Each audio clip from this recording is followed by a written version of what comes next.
So we were opening HQ up in Bozeman. We were starting a warehouse that we were going to be fulfilling all of our parcel stuff. So that's all of our direct to consumer and small wholesale. We needed a person on the ground for that. And we were growing at that point. At that point, Nate was talking with UFC about becoming the official jerky and meat snack of UFC. So there was a lot of growth forecasted. He, Paige, and Pat had landed a couple big accounts. So there was definitely growth, and there was a lot of speed gathering at Anthem. So it was just time to take the next step. It was time to grow the business. It was time to put up some roots, and it was time to add some depth to the team.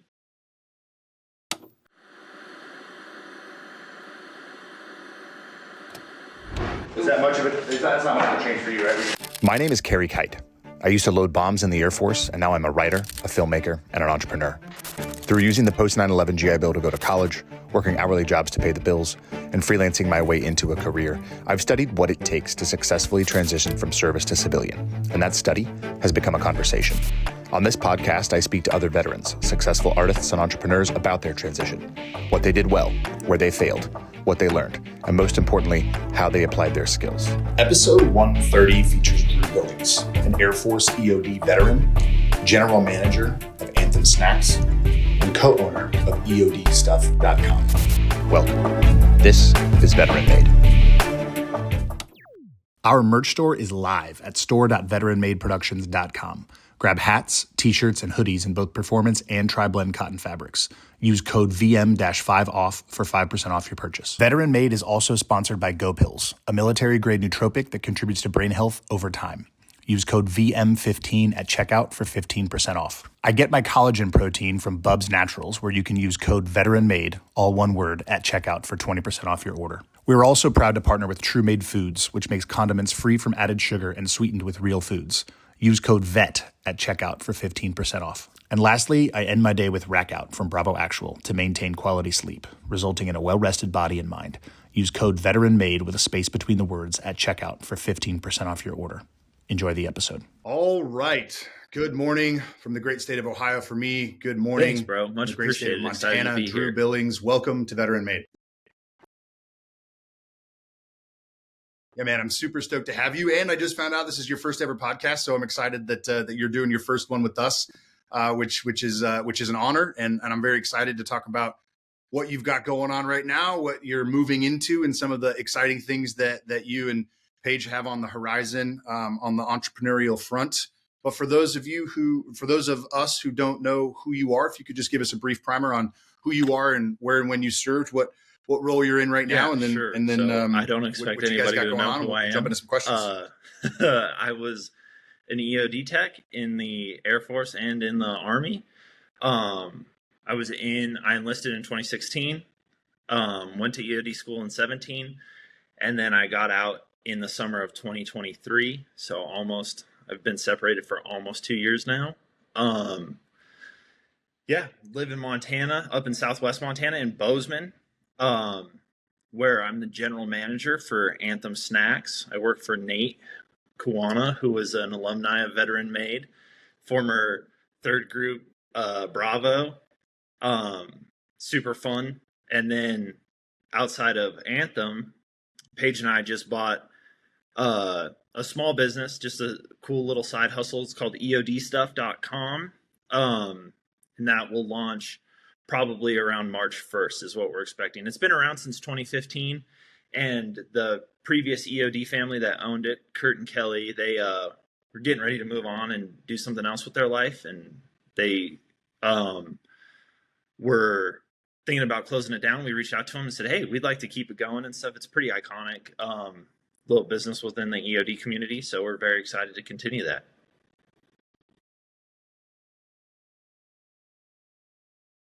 That's awesome. We will dive into that and that journey and that turnover and handoff and kind of how all that works. But I want to jump back to the beginning. Obviously, here at Veteran Made, we love small businesses. We love the entrepreneurial spirit. We tend to focus on the transition out of the military and into life and work as a civilian. But you also have an interesting transition story into the military that that also kind of ties to your relationships within the community up in Montana and in the veteran owned kind of business community between Anthem and Black Rifle and all of that stuff. So I'd love it if you could take us back to the beginning and talk about what you were doing with coffee and your love for coffee, and then how you got into the military. 2014, my parents, my dad went to Montana State. He went to graduate school in Montana State. So outside of Bozeman, there's an awesome little fly fishing town called Ennis. My parents had a house up there, and they decided that as they were getting ready for the second phase of their life, they wanted to do something else. So my mom and my dad started a really cool little specialty coffee shop up in Ennis, which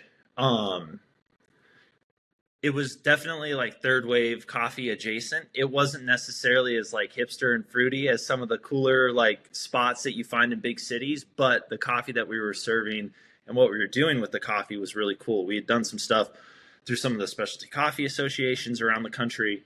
And so it was a cool little spot. Anyway, all that to say, in 2014, I was in school, but not really doing anything like so many young men in their late teens, early 20s.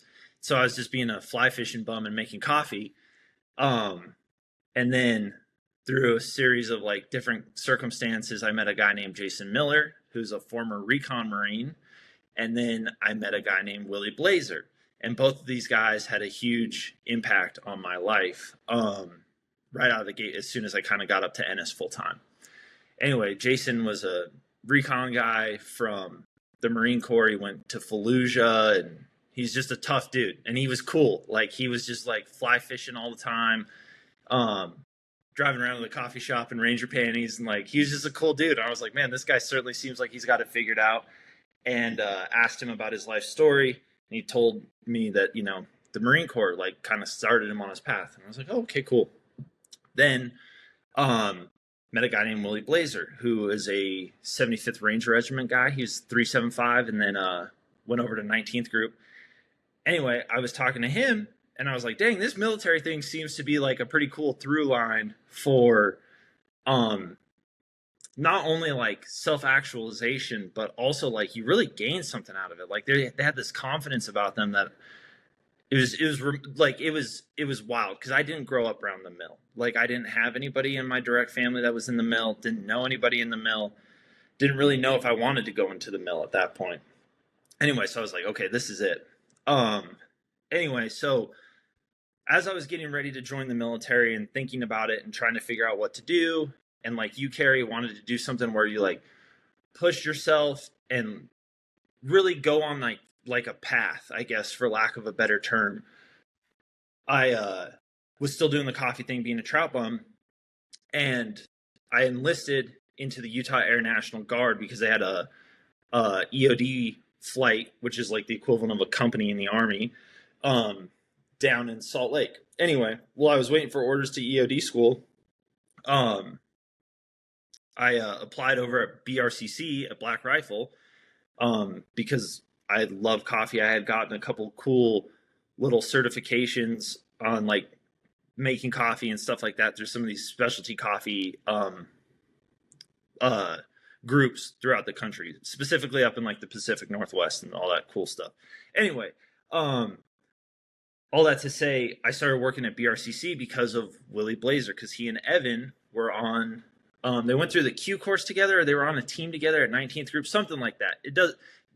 It's beside the point for the story, but they knew each other. Willie hooked it up, and I started working at BRCC doing kind of like a little bit of everything. I was doing some customer service and then doing some fun stuff with coffee. And so hopefully that kind of answers the question on how I got into coffee a little bit, and then how the military kind of came from liking coffee and being a trout bum. Yeah, what made you choose EOD? Really, ultimately, it was I wanted to do something difficult. I wanted to do something that other people, I guess, didn't want to do. I don't know. I think about that question actually kind of a lot, especially recently because we were doing this. But I just wanted to do something that was outside the norm. I wanted to do something that was, you know, kind of unique to the military. And I wanted to do something that was challenging and push myself and stuff. And that would probably be like my biggest piece of advice to anybody joining the military is like, there's only one place where you're going to get access to high explosives and machine guns. and and so if you're going to do something in the military, you know, like I don't know how much I personally believe in that, like, oh, you need transferable skills from the military. Like, I mean, you were a weapons guy, dude. Like, it's not like loading bombs and building bombs is a transferable skill, but the soft skills it teaches you about like teamwork and leadership and showing up on time, that's what the military, I think, teaches versus, you know, like anybody can go, and I'm not trying to like despair, like that's not what I'm saying. I'm just saying, like, if you want to go type on a computer and stuff, go type on a computer. But the skills that you're going to learn in the military are going to be a lot more fun if you do something that you're only going to be able to do in the mill.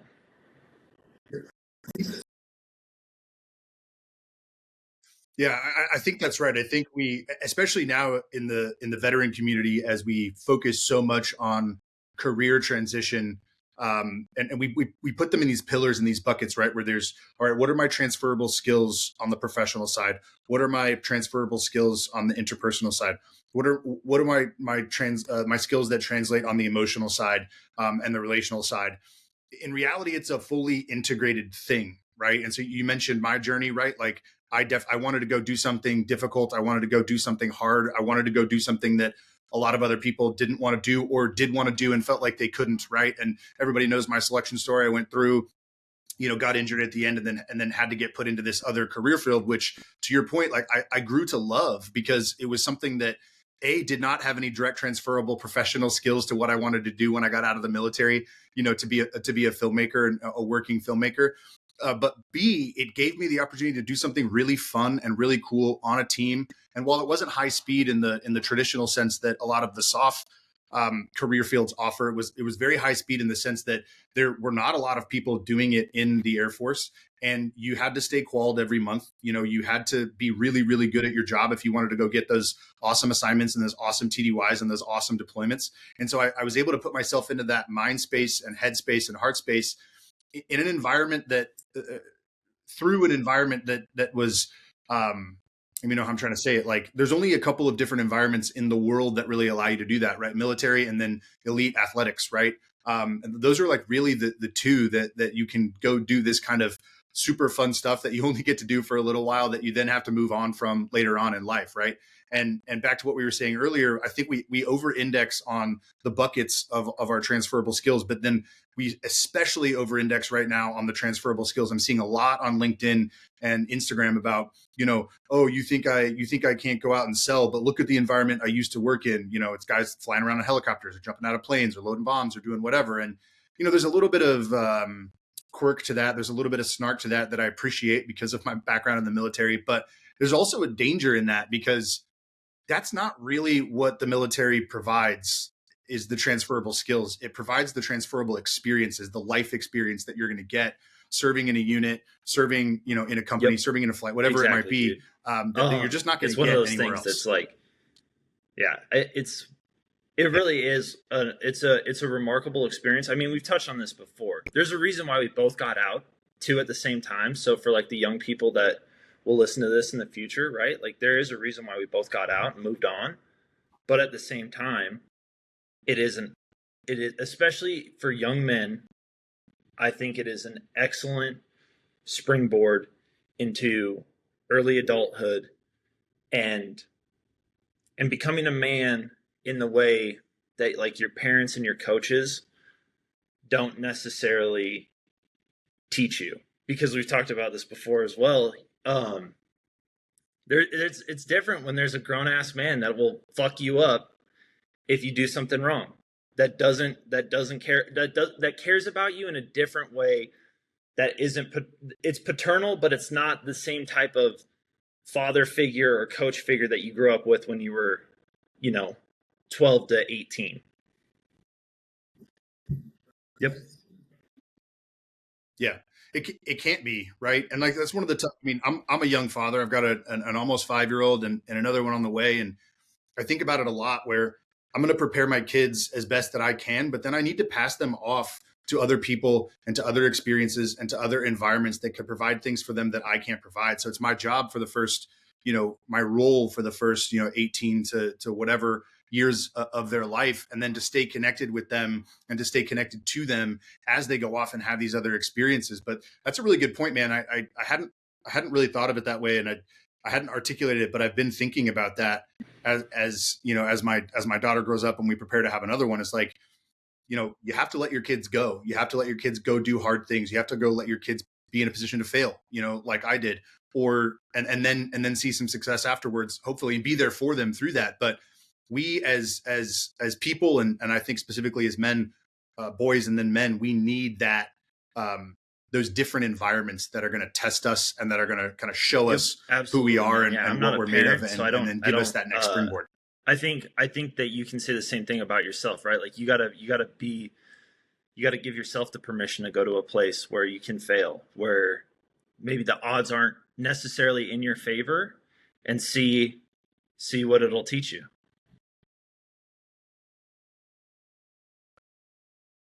Yeah, I think that's right. What did you learn about entrepreneurship and small business during your time at BRCC as you're working in all these different buckets within the organization? Obviously, you've now transitioned into being a general manager of a CPG brand.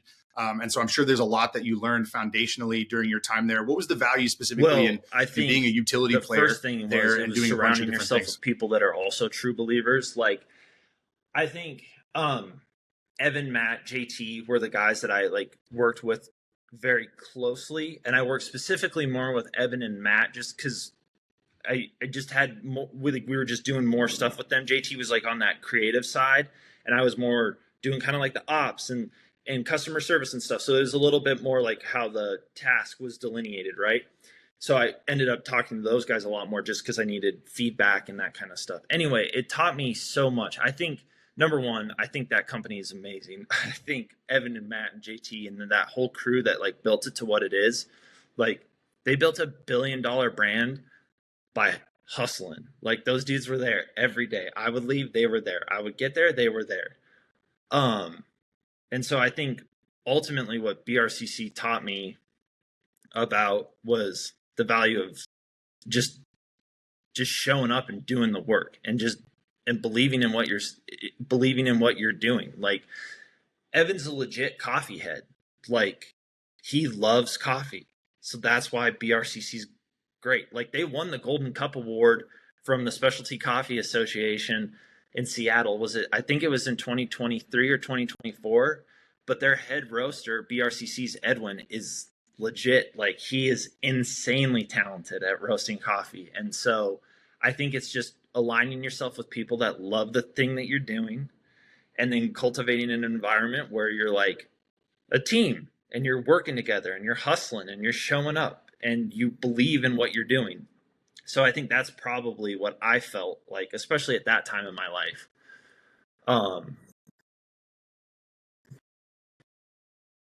Being a coffee head yourself at the time, right? As you were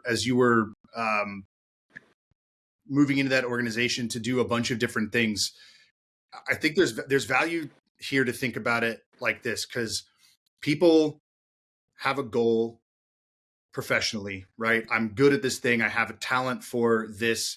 That talent then aligns with an interest for this. And so then I'm going to get into that field and go pursue this.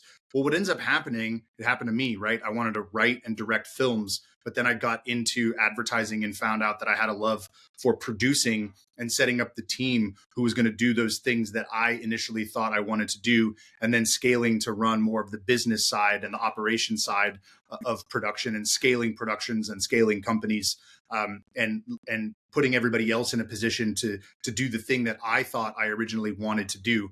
That actually was a relatively simple and easy lesson for me to learn, which looking back is surprising, because a lot of people, especially creatives and entrepreneurs, struggle with, I want to go do this specific thing so that I'm going to get into this industry and I'm going to grind and I'm going to go do that thing and pursue it at all costs. Did you struggle with that at all as they put you in a utility player position?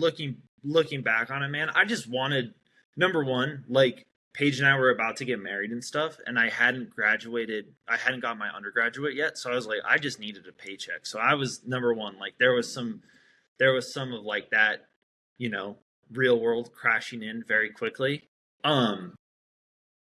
So I guess I didn't struggle with that. It was also such a fun environment too that it didn't really matter because like you were around, you were in the like even if you were doing like what I was doing most of the time, which was like customer service and making sure that stuff was moving. You were still around. Like I was still walking down into Edwin's roasting room and hanging out with him. Like if I needed a break and I wanted 20 minutes to myself or whatever, I'd go down there and pull espresso and do that kind of stuff. So. Yeah. Yeah. I love it. So as you served in the Air Force and then in the Army, what got you back into the CPG space? How did you discover Anthem? What was the transition like into the role that you're in now? So in 2022, I made the decision to get out of the mill. Unfortunately, the deployments that I was chasing never materialized, and the stuff that I wanted to do in the military never really never produced any fruit, I guess. Never deployed, never got to do any of the stuff that I really wanted to do, which is fine. Like, it's fine. It's not supposed to be about you ultimately. It's not.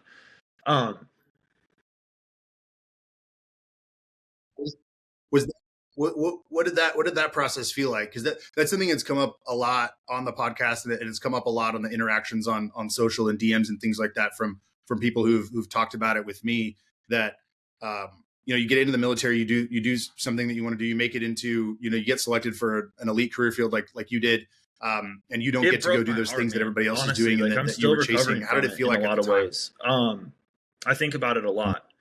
And maybe that's like a shortcoming or maybe it's a net benefit. I don't know, but I think about it a lot. But it broke my heart, man. Like we had a fucking lethal platoon. Like our EOD platoon was mean. Like we had great team leaders. We had super experienced team. We call them team sergeants, but they're like the second person on the team that's in charge. And EOD at that time, especially with what we were getting ready to go do, was running in twos, and you're breaking off into different elements. So you could run like you could do you could hit simultaneous objectives and stuff like that. Anyway, so we had a really mean, tough platoon. Everybody was motivated, and we were tight. Like we were tight. Like those dudes, I have an immense amount of respect for, and I have a lot of love for. More than respect, I love those dudes. They're fantastic individuals, and a lot of them are still doing amazing things. Anyway, it broke my heart. So it was really hard when those deployments got canceled, especially when you put your life on hold. Not that, again, I was happy to be in the mill. I liked being in the mill.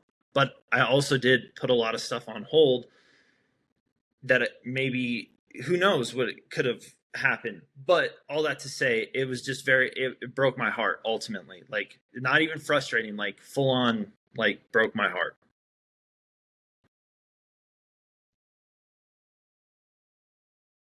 How did you work through that at the time? And you mentioned that you still think about it and you're still working through it now. What are some of the specific tactical things that you did and that you do to process that for yourself? I mean, a lot of it is, I think things happen for a reason, and I don't want to get like all like pie in the sky and fruity or whatever, but I don't want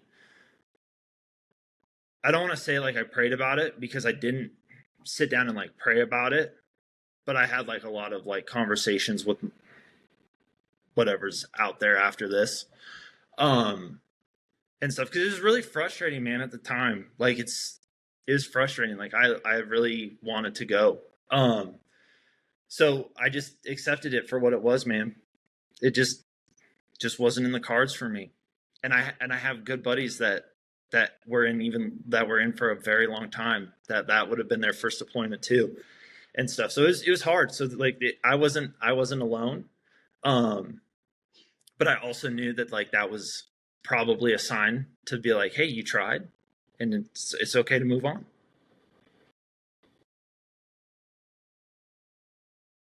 Yeah. I think that's the biggest thing is not being alone. I think that's something that a lot of us who had those experiences definitely feel like we were alone or feel like we are alone. And then the more that we talk about it and the more that we're open about it, the more that we're honest about it and authentic and transparent and all of those things, the more people we meet who have had similar experiences, and maybe process it in similar ways, and then others who maybe process it in different ways, which then gives us the opportunity to have these conversations and A, understand that we're not alone, and then B, start to see some of those positive things that you're describing. And then also, the third piece, C is trying to reconcile and understand that you can't think too much about what would have been or what could have been, because it wasn't. If you spend all that time in an imaginary space, you're doing imaginary things. You're not doing practical, real things that are in front of you. You're not responding to the realities of life that you're experiencing. You're responding to the unrealities of life that you didn't experience, which at the end of the day doesn't move you forward as a person. And it certainly wouldn't move you forward as an EOD tech either, because to do that job well, you need to be focused on what's in front of you. Exactly. You can't be focused on what's behind you or what was never going to be. Just because it was hard for me doesn't mean that in the grand scheme of bad shit that's happened to people, that like mine even relatively raises the pulse, right? Like it was just like one guy who wanted to go do something. Like that was it. But that being said, like I would encourage anybody that wants to go into the mill. Like if they want to go be a bomb tech, they absolutely should, because we have a really fun stateside mission, and there's always stuff going on. Things are always blowing up or not blowing up. So anyway, all that to say, yeah, it was tough and I'm still working through it, but it is what it is, man. Like, what am I going to do about it, dude? Like I got pallets of beef jerky I got to make sure get moved. And then I got my other stuff that I'm working on. And like, I want to go smoke a cigar with my dad. And like, I want to go fly fish and hang out with my buddies. Like, I'm not going to let it ruin my day.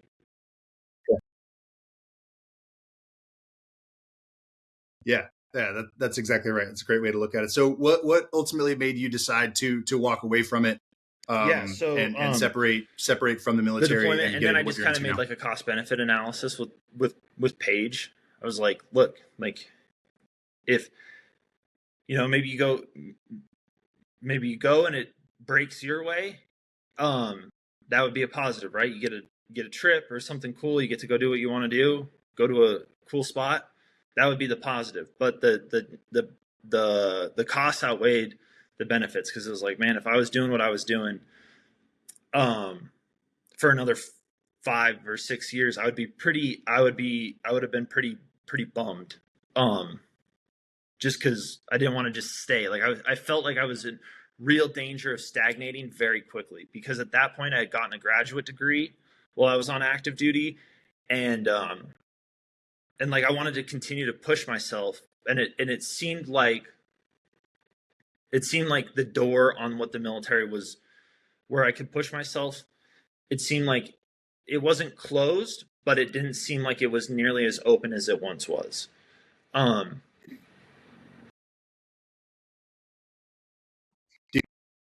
Dude, that is huge. There's another lesson there in that, we tend to put people up on a pedestal who drive and grind and never give up, and that's like built into the fabric of like the American ethos and the American ethic. And on the one hand, there's some truth to that, which is when people make it after either failing or make it after not getting all of the things that they want, like in your case, and they push through, there's value in that. There's value for that person, and there's value in that example that it sets for people. But we can hold two truths in our head at the same time, that there's value in that, but that there's also value in stepping back, expanding your focus frame, and looking at everything and saying, what is the cost benefit analysis for me as a human, for me as a person, for me as a man, for me as a husband, for me as a graduate student, right? And for me as a business person, entrepreneur, what are the things that I want to accomplish in this life, and what are the things that I want to do? And making the difficult decision to say, I'm going to diverge from this path, and I'm going to walk this way, and walk this way confidently. That's a really, really important thing to consider, and a really, really important thing to do, because while people do push through, grind, and make it, there are other people who say, like you, I'm going to go make this decision. I'm going to go see success in other places and take my destiny into my own hands. Yeah. Like, I think there's obviously like those people that don't quit and give up. Like I just knew it wasn't healthy for me. Like, that's such like a silly way to describe it, but it just wasn't like, I was just like, it was time to move on, man. Like it was just time to move on. So I knew it was time to transition and move on. So I started the transition relatively early because I knew I was getting ready to like go do some other stuff or go try something new. And it happened to coincide with like a pretty cool point in my life. Like I had joined the military when I was 22 and I was turning 30 when I was going to get out. So like that was like a perfect I guess line in the proverbial sands or whatever. It was like a perfect time. It was like, I'm going to start my 30s fresh out of the mill. Yeah. So Paige, who's the VP of marketing at Anthem, who also happens to be my wife and also owns a bunch of other businesses and stuff. She's an amazing lady. I drug her around the country. She went to EOD school with me. We PCS 2 or 3 times, I think, by that point. There, back, Texas, back. Yeah. Anyway, so we had moved a fair amount. So she was the VP of marketing, is the VP of marketing at Anthem, and Nate is a former third group guy. The training I did in the Army was to support the soft side of Army and do kind of that soft side of the EOD stuff, which was super fun and cool. And that's what we were focused on because that was going to be our deployment that we were on. Anyway, all that to say, my sister was getting married, came up to Montana on leave and talked to Nate. And I was kind of telling him because he was in the military and like, and he's like, hey man, well, if you need a job, I have a role for you. And so we talked about it, and that was where the transition plan kind of occurred. Like we talked about it up at his place, and just kind of laid out what we wanted Anthem to be or what he wanted Anthem to be and where I could fit in.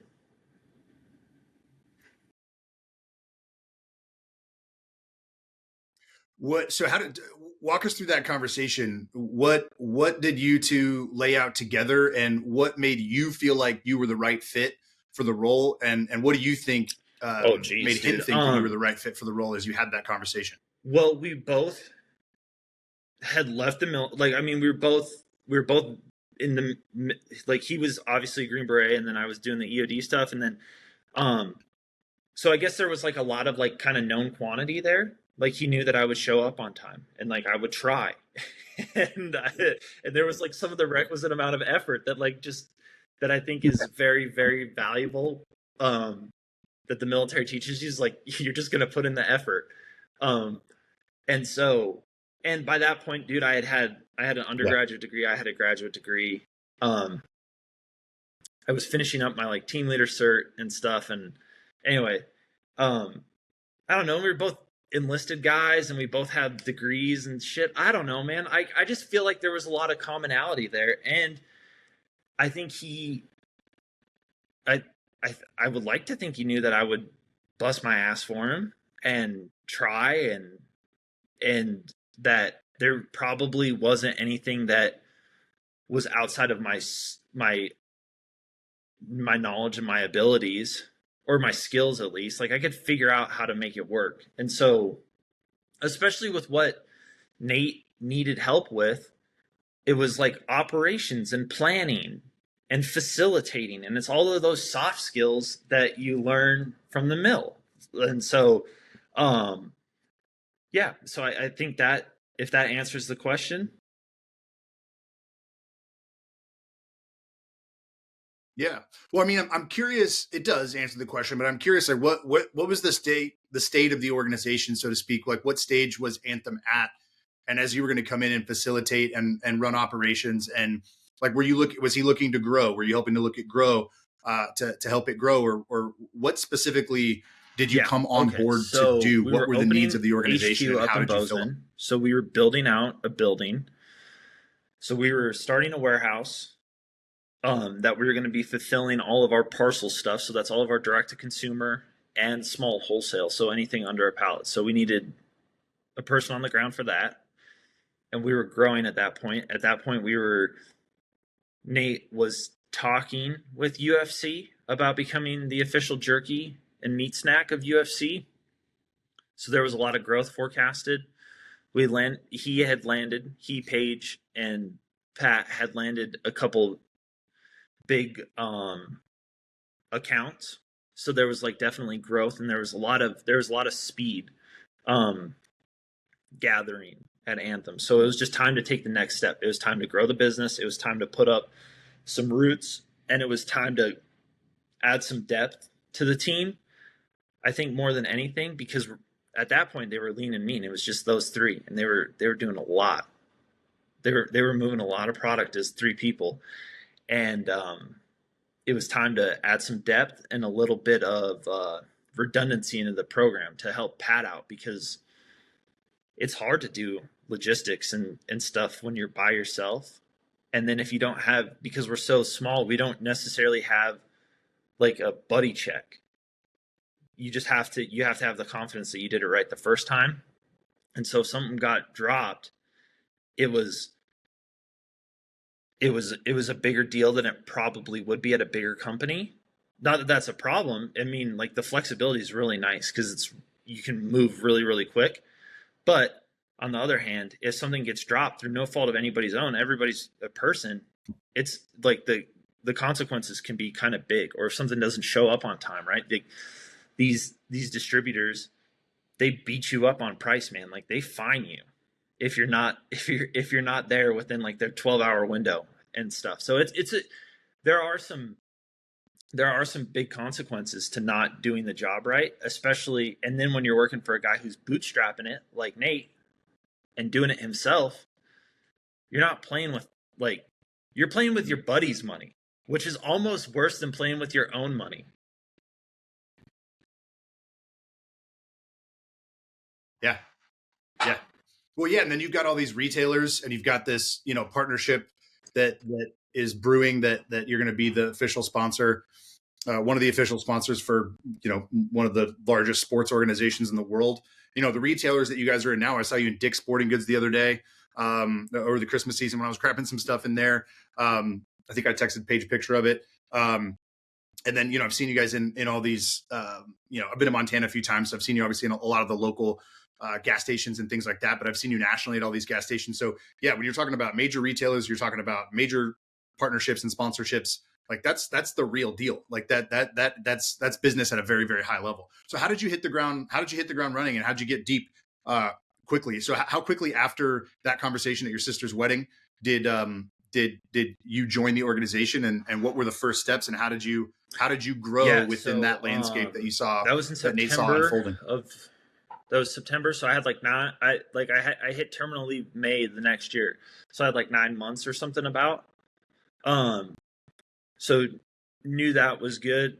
Went on terminal in late May, early June, and then moved back home to Montana. And immediately started, man. Like, we had a bunch of stuff that just needed to get done, right? Like, we have people that work in like the purchase order space and stuff will know like what SPS commerce is. It's like a very lean form of email. It's a electronic data interchange, I think is what the acronym stands for, but it's how purchase orders are exchanged and acknowledged, and then funds are exchanged. Anyway, so we needed to get on EDI and develop an EDI connection with all of these customers. And it's not like I had ever done that before. And Nate certainly had way more important things to worry about than an operational level task. So he's like, hey, we need to get these EDI things set up. So that was like the first thing I jumped in, was like ordering shelving and laying out the warehouse and getting these EDI connections started. So more than anything, it was like, hey, we have stuff that we need to get done, so just start. And that was easy. There was work to be done, and I had some stuff that I knew I needed to get done that was expected to get done. So that's what I did. So I just hopped in. So it was pretty much immediate, man. There was no like, hey, this is the office, this is the team. It was like, hey, bro, let's go. Yeah. Yeah. Onboarding is get to work and start working. We laid the foundation for this conversation with the benefit of the soft skills that we get from the military, those life skills, those experiences that we experience, that we have, that help us operate in certain environments. However, what you're describing requires a lot of hard skills that you obviously have already mentioned you didn't have at the time.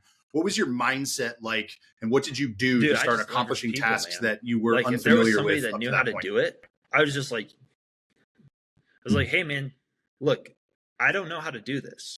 Would you teach me, or would you show me, or what's the preferred way of doing this? And so I would reach out to buyers, or I would reach out to not necessarily like people that ran like the EDI programs for these different companies, right? For like Shields or Coremark or like these big distributors and stuff, right? And you can reach out to these people, and if you and I was like, hey guys, I have no idea what to do. How do I make this happen? If I CC you on this email, would you guys be willing to back me up? And and everybody to a person was like, absolutely. So I guess more than anything, dude, I just leveraged the people. I just straight up told them, I was like, hey, I don't know how to do this. Would you please show me? And then I will stop bothering you.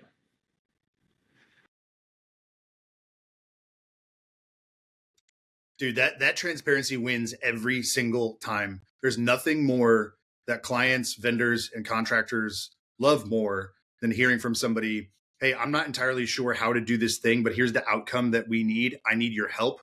I will be there with you, and I will be learning on the job, right? OJT, we're all familiar with that. That's the way that military service members and military veterans learn best, is OJT.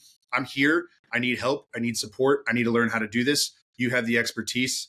Teach me. That transparency, that honesty is so valuable, and it goes against everything that our egos tell us we Absolutely, should do, man. And but we it's like, absolutely I'm not need gonna. to do that. I'm not a smart person in the sense that I could figure out how an EDI connection is even tactically set up, right? Like there's like computer, there's like ones and zeros and binary and code and stuff. Like I don't know how that works, but I know if I send an email to the persons or whomever sets that up, and I'm like, hey guys, I need to make a connection with these people. This guy has a purchase order. He wants to buy this from me, or she wants to buy this from me, and I want to send it to her.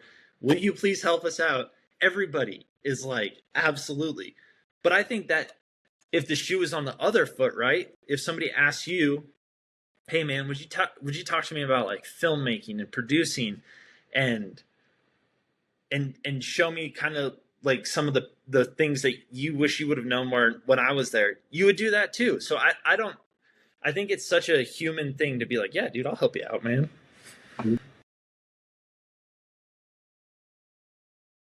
Yeah, that's one of the weird things that our egos do is it tries to convince us that dynamic isn't real, but in reality, that's the most real dynamic in professional relationships. I love nothing more than doing what you just said, because I don't want to make it more difficult for people that are coming up behind me or the people that I'm working with. I actually want to make it more simple and easier for them and for us to work together, because there are things that you're going to struggle for and struggle through, and we need to struggle with the things that we need to struggle with. We don't need to struggle with the things that we don't need to struggle with.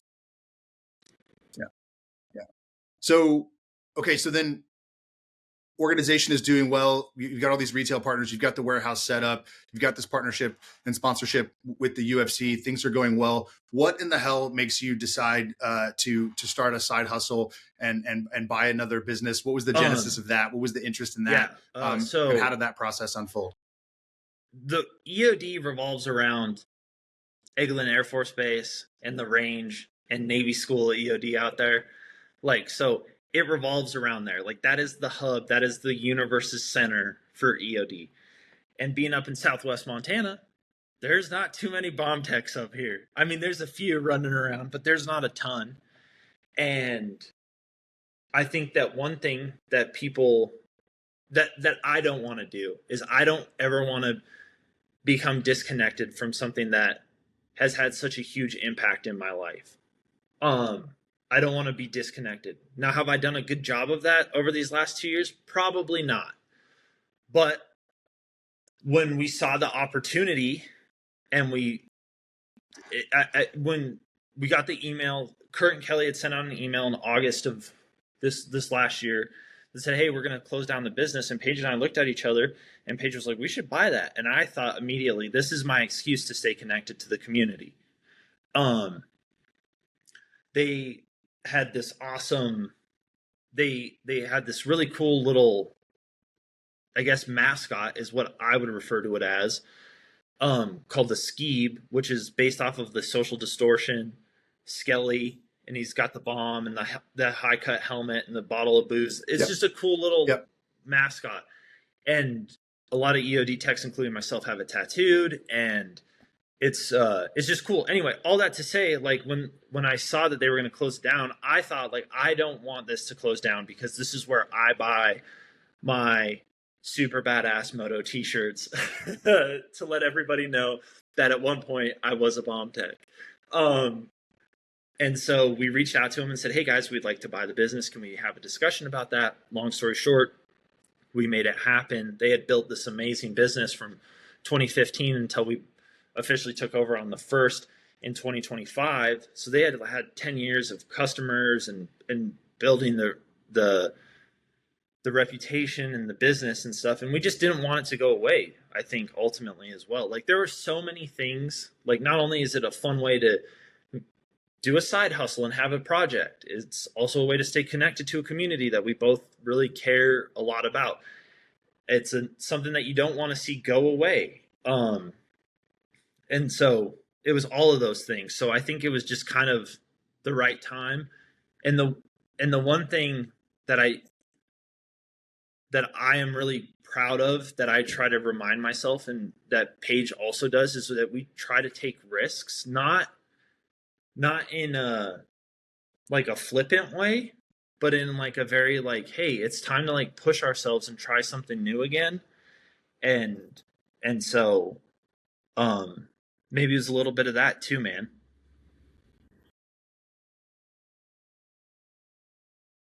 Yeah, I love that ambition to push yourself, and that ambition because if you don't want to take undue risk, right? But you don't want to take no risk at all, right? I think this is true for creatives, and I think it's true for entrepreneurs as well. If something is easy and guaranteed, well, it's not going to be as great or as beautiful as it can be. There needs to be that risk. There needs to be that will we or won't we. There needs to be that opportunity to fail. And if there isn't that opportunity to fail, well, then it's not going to mean much when you accomplish it.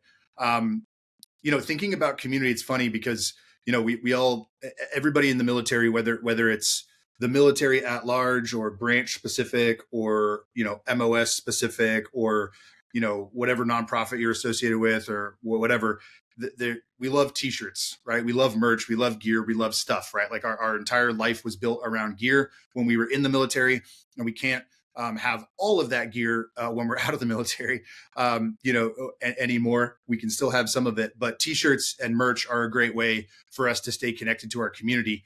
And that's one of my favorite things about all of these different merch brands that are out there, whether it's Black Rifle Coffee, who has the merch division, and, you're able to stay connected to the military community that way, or, Dead Reckoning Collective, for every novel that they have come out, they put a t-shirt out for it as well. I got a closet full of them over there.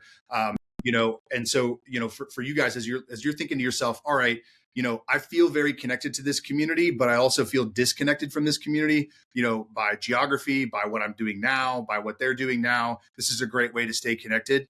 I think that's a really important piece of it.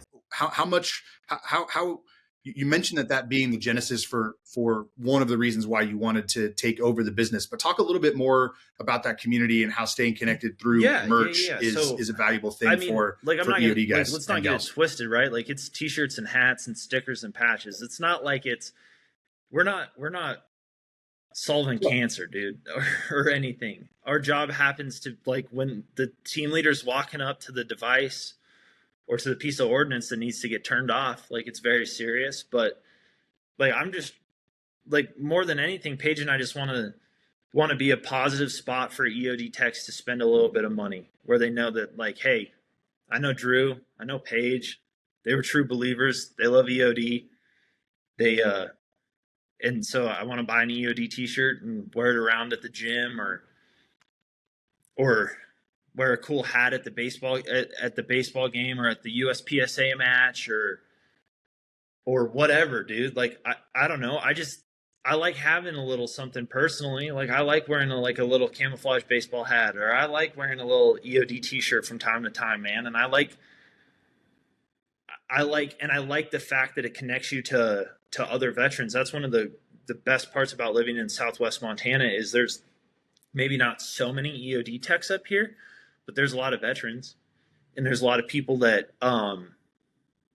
that did a lot of remarkable things that live around in Bozeman, you know, and so you have like a cool T-shirt on or something, and you're like, hey, oh, you're an EOD guy, huh? Or whatever. And there's the civilian side too, which is super cool. There's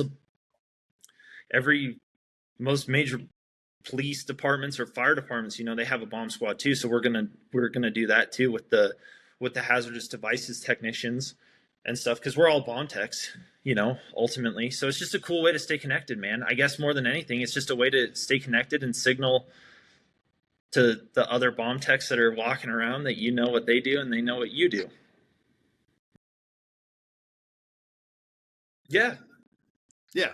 And for those of us that weren't, right, who want to support, right, like that's a cool thing. And, you know, and obviously like stolen valor is a thing in the community. So you got to be careful with like, you know, what you wear and what you don't wear and all of that stuff. But I think as you're expanding to, you know, first responders and other things, it's a great opportunity. You know, my brother-in-law's a cop, right? Now, he's not on the bomb squad, but like he's a cop. So I look for ways to support there, even though I didn't serve as a police officer, right? Like they're just, there's lots of that's one of my favorite things about our community is as long as you're respectful of some of those, you know, certain things that you're not dipping into territory, wearing something that indicates you were something that you weren't. There's still an opportunity to support everybody within the community through these little brands. I mean, I think it's rad. Like I got, yeah, man. I think it's, yeah. I don't know, man. I just want it to be like a cool little positive spot for EOD techs to buy like a little bit of swag and keep it going, because that's what I had it for, man. Like that's when Kelly and Kurt owned it. And now that we own it, that's what I had it for. It was a cool gym t-shirt to wear at the gym. It was a cool t-shirt to wear out if you're going to go out and have a cocktail with your friends or whatever. Like that's all I want it to be. And if somebody wants to buy a hat or a t-shirt or something and support a small little veteran owned t-shirt business, like that would be awesome, man. Like I'm not going to, it's just a way to keep bomb techs connected, I guess, more than anything, man. And if somebody that happens to have a family member that's a bomb tech or a husband or a wife or a brother or whatever, and they want to buy a hat, ship it, baby. Like, well, it's one big community, man. Yeah, that's all I want it to be. I don't want to sit here and act like it's anything that it's not. It's just for bomb techs, man. Yeah, I love it. So back a little bit to the risk and to the business side of things. So as you take over a business from these folks who are running it before, what kind of like audit, for lack of a better word, did you do to be like, all right, we're going to keep these things and we're going to keep doing it this way? Are there any adjustments that you're thinking about making that you want to make, or how are you approaching that aspect of it, taking over? And then are you looking forward to scaling it? Are you just looking forward to keeping it kind of how it is? But you mentioned some of the risks. Like what are some of the things that you're eyeing? I guess what we're trying to do is lean it out a little bit. We're going to do screen printing here in Bozeman. Our buddy CJ from Thousand Arms is doing it. And he does a bunch of screen printing for some like really rad like metal bands and hardcore bands and stuff. So he's very much involved in that scene. And so we lose a little bit of flexibility, right? Because we're paying for that. Like where Kelly and Kurt did the screen printing, like they were co-located with they were screen printing themselves, right? So it's like some of that flexibility we're giving up to be a little bit more, I guess, or I guess it's going to force us to be a little bit more focused. But as far as like the due diligence and stuff like that, man, like all we wanted to make sure was that this was a viable business, that there were customers, that there was engagement, all of those things, which there obviously was and obviously is. So you did the requisite, fact finding and conversations with the folks there, and then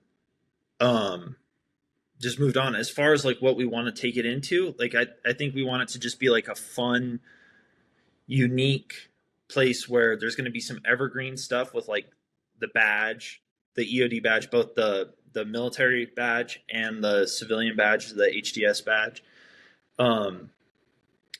So there'll be some like evergreen stuff, and then we're very lucky to be around some really cool companies and stuff up here where we're going to do some fun, unique, not drops, but we'll do some different t-shirts and designs and stickers and stuff like that. So we're just going to try to evolve the brand and move it forward into its next chapter, I guess. And then I just look around, like I have my little Hodge defense hat on and stuff this morning.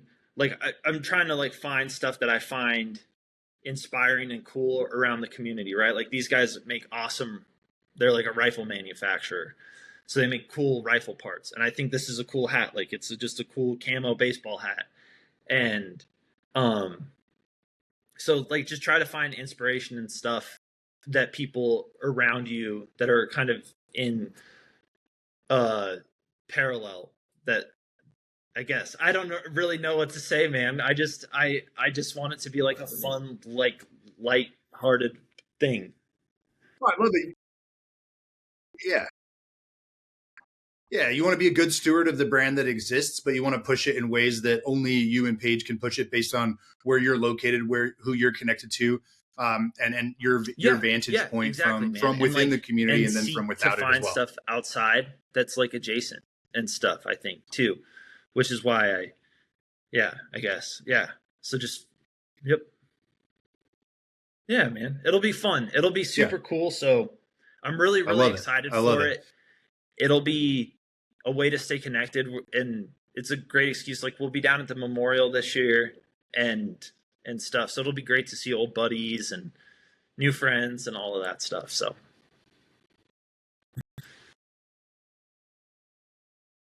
I love it. That's great.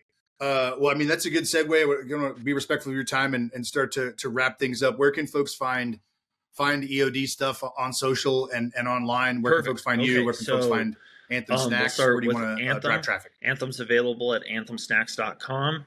We're in a lot of major retail locations, including, like you said, Dick's Sporting Goods, Shields. I'm trying to think of them all. Love's, Pilot. Goodness.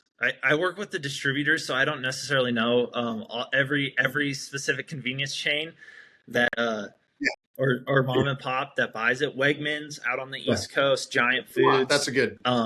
And then if you happen to want to go direct with us, we can do that. So and then Anthem Snacks is always available at anthemsnacks.com.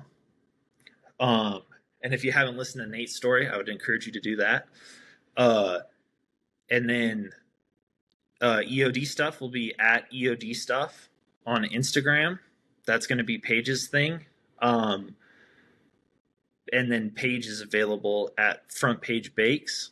I'm not on social media. I don't think that'll change. I will take pictures and talk about EOD stuff on EOD stuff's Instagram, but I won't be there every day. Just not my scene. But I will be available. So if homies want to like message it or whatever, like I will get back to you. I won't get back to you that day probably, but I will get back to you, or Paige will say like, yo, send him a text. But yeah, man. So I think that's probably the best spots where it's at. So Anthem Snacks, EOD stuff, and then Paige, if you want to keep up with her and like what she's all doing, it's at Front Page Bakes. So yeah. Yep, EODstuff.com, and then awesome. The and that's Instagram handle is right? at EOD stuff. Yeah. Rock on. Cool. Well, yeah, we'll throw all that in the show notes, all those links. I'll get with Paige. We'll collaborate on Instagram and yeah, you can ask her how all the social is going for this episode, which will be next week as we record. So Drew, as you know, I end each episode by asking an open-ended question. what's on your heart and your mind for our community right now. Could be a piece of advice, something you want to get off your chest, or something you want to reiterate that we talked about when we today. started talking about Drew, doing what's on this, your heart? I thought what's a on lot your about this question over the last like 6 weeks, that we've been kind of chatting.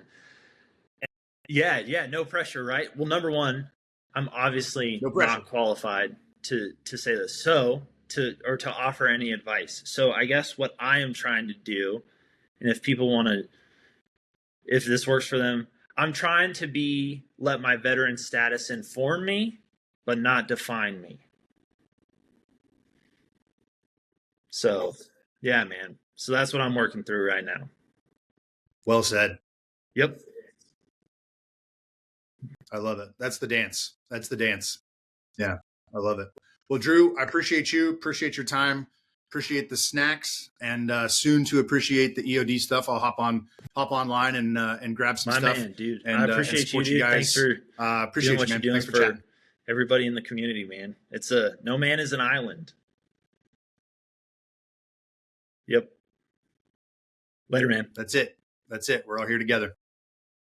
All right. We'll see you.